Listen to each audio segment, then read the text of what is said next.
കലവൂർ രവികുമാറിൻ്റെ തിരക്കഥയിൽ കമൽ സംവിധാനം ചെയ്ത് 2004 പുറത്തിറങ്ങിയ ചിത്രമായിരുന്നു മഞ്ഞ് പോലൊരു പെൺകുട്ടി. രണ്ടാനച്ഛനാൽ ശാരീരികമായി പീഡനം നേരിടേണ്ടി വരുന്ന കൗമാരക്കാരിയായ പെൺകുട്ടിയെക്കുറിച്ചായിരുന്നു സിനിമ പറഞ്ഞിരുന്നത്. ലാലു അലക്സ്, സുരേഷ് കൃഷ്ണ, ജയകൃഷ്ണൻ, ഭാനുപ്രിയ എന്നിവരായിരുന്നു ചിത്രത്തിൽ പ്രധാന വേഷങ്ങളിൽ എത്തിയത്. നിധി എന്ന പെൺകുട്ടിയായി എത്തിയത് അമൃത പ്രകാശായിരുന്നു. ഈ ഒരൊറ്റ സിനിമ കൊണ്ട് തന്നെ അമൃത മലയാളികൾക്ക് ഏറെ പ്രിയപ്പെട്ട താരമായി മാറിയിരുന്നു.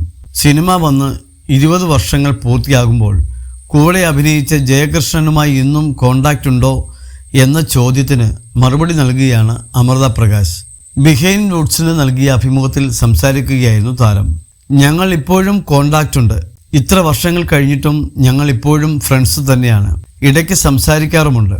ലാലു അലക്സ് സാറുമായി കോണ്ടാക്റ്റ് ഉണ്ടോ എന്ന് ചോദിച്ചാൽ അദ്ദേഹവുമായി ഇല്ല, സാറുമായി കോണ്ടാക്റ്റ് ഉണ്ടായിരുന്നെങ്കിൽ എന്ന് എനിക്ക് ആഗ്രഹമുണ്ട്.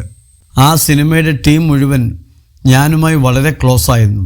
അവരൊക്കെ എൻ്റെ ഹൃദയത്തോട് ചേർന്ന് നിൽക്കുന്നവർ തന്നെയാണ്, അമൃത പ്രകാശ് പറഞ്ഞു. മഞ്ഞ് പോലൊരു പെൺകുട്ടി എന്ന സിനിമ കന്നഡയിലും തെലുങ്കിലും ഡബ് ചെയ്ത് വീണ്ടും റിലീസ് ചെയ്തിരുന്നു. ആ വർഷം അമൃതയെ മികച്ച നടിയായി ദേശീയ അവാർഡിന് നോമിനേറ്റ് ചെയ്തിരുന്നു.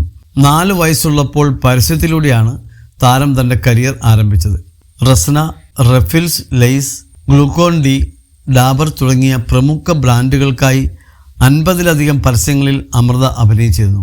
ആ സമയത്ത് ലൈഫ് ബോയ് സോപ്പ് പാക്കേജിൻ്റെ മുഖമാകാനും അമൃതയ്ക്ക് സാധിച്ചിരുന്നു.